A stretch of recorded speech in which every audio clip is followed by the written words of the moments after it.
La fonction publique nationale, la fonction publique territoriale, la fonction publique hospitalière vont être confrontées dans les années qui viennent, dans les mois qui viennent, à une profonde turbulence en raison des restructurations qui seront engagées par les pouvoirs publics, confrontés à une nécessité de rigueur budgétaire.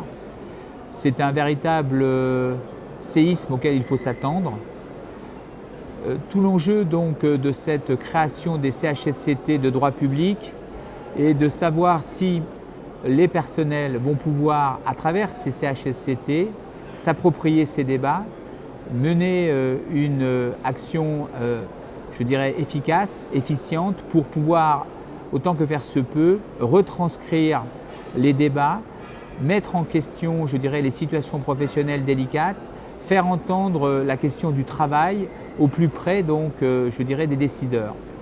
C'est tout l'enjeu de ce CHSCT public, et il est vrai qu'il y a une avancée considérable qui permet, bien sûr, de faire de la prévention, de mettre en débat les grandes orientations qui seront initiées au plus haut niveau.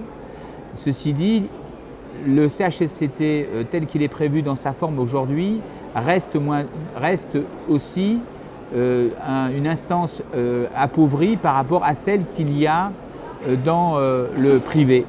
Donc on va voir comment les choses vont se passer, mais il est clair que par exemple la possibilité ou non de mener, je dirais, des actions concrètes, de mener des expertises pour les représentants du personnel sera efficiente pour pouvoir préserver les conditions de travail.